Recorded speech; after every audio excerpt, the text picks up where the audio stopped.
All right, let's get into it. Today, we're going to level up. We're moving way beyond just typing a sentence and hoping for the best. We are diving deep into the advanced Stable Diffusion techniques that give you, the creator, actual control over your AI art. You know the feeling, right? You've got this perfect image in your head, but the AI spits out something that's, well, it's close, but it's just not quite there. Maybe the composition is wonky, the styles are all mashed together, or it completely missed that one crucial detail. Well, guess what? That frustration ends today. We're going to transform you from a simple prompter into a true AI art director. So here's the game plan. First, we're going to master prompt weights, so you can tell the AI what actually matters. Then we'll get into ControlNet, which is all about dictating the exact composition. After that, we'll make things personal with DreamBooth, literally teaching the AI new tricks. And to finish it all off, we'll add that professional-level polish with the SDXL Refiner workflow. Let's go. First up, let's talk about the quickest, most direct way to get more control over your images, prompt weights. This is where you stop making suggestions and start giving commands. Okay, so let's take a look at a classic prompt, a painting of the Golden Gate Bridge in the style of Van Gogh and Dali. Now, the AI does a pretty decent job of blending the two, right? But what if you wanted it to feel more like Van Gogh, with just a little hint of Dali's surrealism? With a basic prompt, you're just rolling the dice and leaving that final blend completely up to chance. So here's the best way to think about this. Prompt weights are basically a volume dial for every single idea inside your prompt. You can crank one idea way up and turn another one way down, giving you super precise control over that final artistic mix. And this grid, man, this visualizes that control perfectly. Look at the top left. The weight for Van Gogh is at 1 and Dali is at 0. It's pure, classic post-impressionism. But now, just watch what happens as we move across and down the grid. You can literally see Dali's surrealism start to creep in and take over. By the time we hit the bottom right, it's 100% Dali. This shows you how you can systematically just dial in the exact blend you were imagining. And you can get really extreme with this. Weights aren't just for adding emphasis. You can also use negative weights. And this is so key. If you want to completely get rid of something, you give it a negative weight. In this image, Van Gogh is set to -1, he's out of there, and Dali is cranked all the way up to 5. The result? Pure, undiluted surrealism. Just a little pro tip here. High weights are super powerful, but sometimes they can kind of overcook an image, so it's all about finding that delicate balance. Now, on a practical level, how you actually type this out varies. In Midjourney, for example, you'd use 2 colons and a number.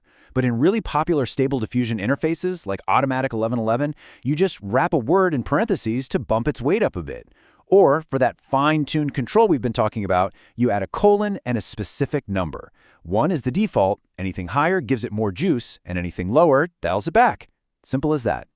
So prompt weights are awesome for controlling the style. But what about the actual structure of the image, the pose, the layout?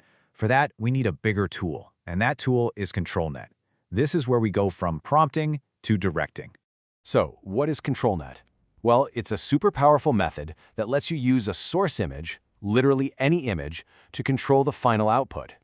It'll look at the structure, say the pose of a person or the layout of a room, and use that as a guide to create a totally new image based on your text prompt. I absolutely love this analogy. Think about it.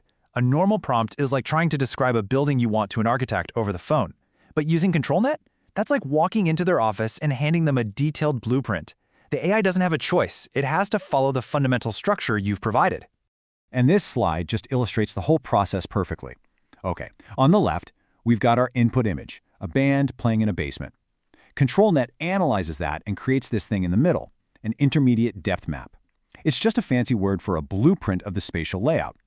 Then, using a completely new prompt, this one about soldiers, it generates the output on the right. And just look at that. The figures are in the exact same positions. They're even holding objects with similar shapes. The whole composition is locked in, even though the subject is totally different. It's incredible. Okay, now we're getting to the ultimate level of customization. What if you want to teach the AI a brand new concept it has never, ever seen before? This is DreamBooth. And before you start thinking this is some crazy, complicated process only for data scientists, just look at this number. That's it. That's all it takes. With as few as 5 to 30 pictures, you can teach a massive AI model a new subject, your specific product, or even your unique artistic style. See, DreamBooth is what we call a fine-tuning technique. It's not just looking at your images for reference like a mood board. It's actually updating the core model, creating a new personalized version of it that has genuinely learned your concept. So, do you want to put your dog into famous historical paintings? Or generate new mock-ups of your product in any setting you can dream up? Or maybe create art in your own, one-of-a-kind style? DreamBooth is how you do it. And the process itself is surprisingly straightforward. You just feed it your handful of example images, you let the model train for about an hour or so, and boom, you get a brand new model file that you can use just like the original one, except now it knows your special concept. Okay, so you've controlled the style with weights, you've dictated the composition with ControlNet, you've even taught the model a custom subject with DreamBooth. Now, how do we get that crispy, high-end professional quality? For that, we need to talk about the Stable Diffusion XL or SDXL Refiner workflow. Part of what makes SDXL so incredibly powerful is this idea of a division of labor. It isn't just one model doing all the heavy lifting. First, the base model generates the image, focusing on the big picture, the overall composition, the broad strokes. Then, it hands that image off to a specialized refiner model. And the refiner's only job is to go in and add all those tiny, high-frequency details that really make an image pop. It's a specialist that just handles the finishing touches. And honestly, the results really do speak for themselves. When they put these images head-to-head and asked real people which ones they preferred, images made with the SDXL Refiner workflow were chosen almost half the time. That's way more than the base model alone, and it totally blows older versions like Stable Diffusion 1.5 out of the water. It's a huge leap in what people perceive as quality. I mean, this slide just says it all. On the far left, you've got SD 1.5. Not bad. In the middle, the SDXL base model. And yeah, that's a clear improvement. Everything's more coherent. But then look at the image on the right, the one that went through the refiner. It is on another level. The details in the hair, the texture of the clothing, the background, everything is just sharper, more intricate, and way more polished. So, the big takeaway here is simple. Divide the labor. Let the base model be your painter, blocking out the main shapes and composition.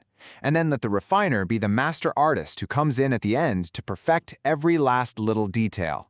So there you have it, your advanced toolkit for going way beyond just basic prompting. You've got prompt weights to add emphasis, ControlNet to lock in the structure, DreamBooth for ultimate personalization, and the SDXL Refiner to get that final professional quality.